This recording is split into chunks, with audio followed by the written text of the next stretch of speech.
है जो गायत्री उपासक हैं, शिखा बंधन। और ब्राह्मणों से भी निवेदन है, अपने ब्राह्मणत्व को मत खो।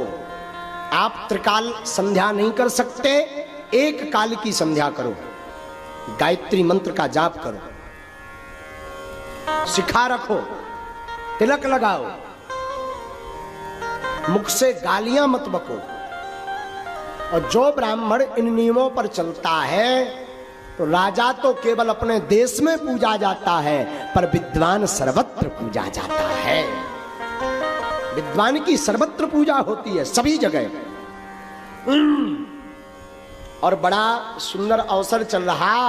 अभी महाराज आपको बताएं, पितृपक्ष का महीना चल रहा है। कौन सा महीना चल रहा? पितृपक्ष का महीना चल रहा। और पितृपक्ष के पावन माह में हम भागवत कथा सुन रहे हैं। अगर आपने पितृपक्ष में कोई भी सत्कर्म किया, उसका 1000 गुना फल प्राप्त होता है। लेकिन आजकल हमने देखा कि आजकल पितरों के ऊपर ही लोग विचित्र कमेंट करते हैं। मैं प्रार्थना करूं, पितृपक्ष में पितरों के निमित्त जरूर जियो। अगर अपने जीवन में शांति चाहते, कई बार पितृदोष होता है, हमें पता नहीं लगता। पितृदोष के लक्षण सुनो। पितृदोष क्या कहलाता? पितृदोष का मतलब है, पितृ आपके पूर्वज मर जाएं, दादा परदादा दादी नाना नानी चाचा ताऊ मर जाएं और उनका विधिवत संस्कार ना हो या कोई त्रुटि हो जाए, तो वो प्रेत योनि में घूमते रहते हैं और अपने वंश वालों को बार बार परेशान करते रहते हैं। कहीं शादी विवाह में रोक लगाएंगे, कहीं सत्कर्म करें, सत्कर्म में रोक लगा देंगे, कहीं आपका घर में मंगल होने वाला हो, उसमें कुछ अमंगल हो जाएगा, आप आगे नहीं बढ़ पाएंगे। पितृदोष के ये जो है लक्षण है। पहला लक्षण है, अगर पितृदोष लगा आपको, तो पितृदोष अगर आपको लगा श्रीमान, तो पहला लक्षण है कि पितृदोष में आपको सबसे ज्यादा मंगल काजों में रुकावट आएगी। अब पितृदोष अगर आपको लगा तो आप आगे नहीं बढ़ पाएंगे। पितृदोष अगर आपको लगा तो श्रीमान, पितृदोष के कारण आपके घर में निरंतर कलेश रहेगा। कलेश जानते, लड़ाई। अब पितृदोष अगर आपको लगा तो आपके घर में कभी भी धन संपत्ति नहीं रुकेगी। महाराज ये कैसे पता लगे कि ये पितृदोष है? तो सुनिए, बार बार स्वप्न में मरे हुए लोग दिखाई दें, या बार बार स्वप्न में पूर्वज दिखाई दें, अथवा बार बार भोजन करते समय भोजन में बाल निकले, सिर का बाल निकले, अथवा बार बार कोई भी प्रयत्न करने से सफलता प्राप्त ना हो, तब समझ जाना चाहिए कि आपके ऊपर पितृदोष है। और पितृदोष की निवृत्ति के लिए जो अभी वर्तमान में पितृपक्ष चल रहा है, ऐसे पितृपक्ष में हर वर्ष पितरों के निमित्त कुछ ना कुछ सत्कर्म करो, भगवत कथा करो, दान करो, ब्राह्मण भोज करवाओ, गरीबों को भोजन करवाओ, गौ को ग्रास खिलाओ। ऐसा करने से और पितरों को याद करने से पितृदोष से मुक्ति हो जाती है। लेकिन आजकल हमने देखा, इसे कई जो है नारायण की कथा सुनो। आपके पास बिल्कुल गरीबी है तो घर पर बैठकर पूरे परिवार सहित भगवान नाम का संकीर्तन गाओ। और ज्यादा गरीब हो, ब्राह्मण भोजन नहीं करवा सकते, तो गौ माता के लिए घास लेकर के पितरों के निमित्त गौ माता को घास खिलाओ। इससे भी पितृदोष से मुक्ति मिलेगी। और एक बढ़िया उपाय बताएं। पूर्वजों को तो लगभग सब मानते होंगे, शायद पूर्वजों को आप मानते हैं और आपको लगता है कि पितृदोष है और इतना भी नहीं कर सकते, तो पितृपक्ष के 15 दिन पितरों की दिशा है दक्षिण दिशा। पूर्वज कहाँ निवास करते हैं?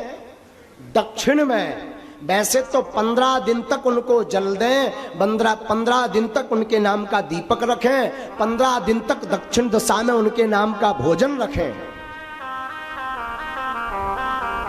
लेकिन एक बात बोलूं, अतिशयोक्ति नहीं होगी। जियत पिता को दीन ना नीर, मृतक पिता को हलवा खीर।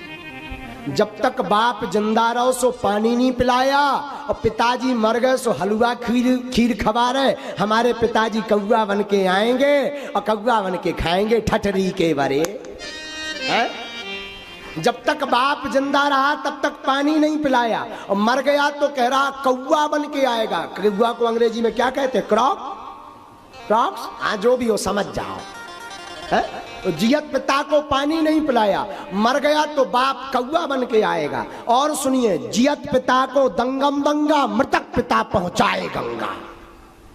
जब तक बाप जिंदा रहा तो मारपीट करते रहे, और बाप मर गया सो गंगा जी सपरा रहे ठठरी के बरे है।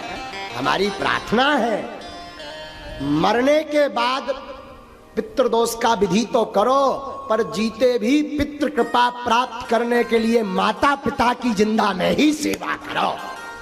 हाँ। और फिर भी किसी कारण से माता पिता की, गुरु की सेवा नहीं कर पाए, कई इतने यहाँ अभागे बैठे होंगे, कई पुरुष यहाँ और माताएं अभागी बैठी होंगी जिन्होंने अपने माता पिता की सेवा नहीं की होगी। छोटी छोटी बात पर माँ को गाली दे देते हैं, पिता को अपशब्द बोल देते हैं। मैं प्रार्थना करूं, तुम जिस माता पिता को अपशब्द बोलते हो, गाली देते हो, ये वही माँ है जिस माँ ने 9 माह अपनी कोख में तुम्हें रखा है। तो मैं प्रार्थना करूं, माता पिता को दुख मत दो। फिर भी पितृपक्ष है और आप इनमें से कोई उपाय नहीं कर सकते, तो दक्षिण दिशा की तरफ 3 दीपक जलाएं।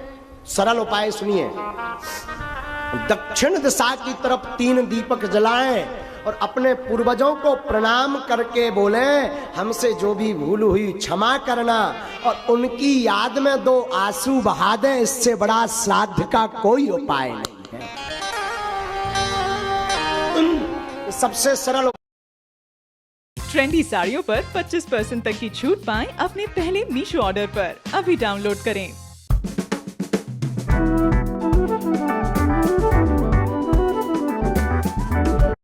अब देखो, आज एक खास रहस्य बताता हूं। शनि किस पर हावी होते हैं आप बताओ।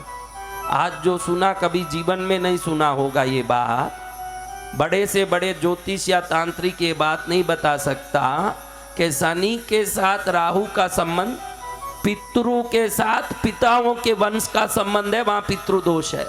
शनि के साथ केतु का संबंध पितृ के साथ पिता माता वंश का संबंध है, इसलिए वहां पितृदोष है। समझ रहे हो? अब सबसे बड़ी बात आपको बताऊं, आजकल तरह तरह के उपाय, बड़े बड़े तिल होम, महाहोम, श्राद्ध होम, ये सब होना चालू हो गया। 71,000 दे दीजिए, ये हवन करा लीजिए, पितृदोष से मुक्त हो जाओगे। ये विधान करा लीजिए, पंडित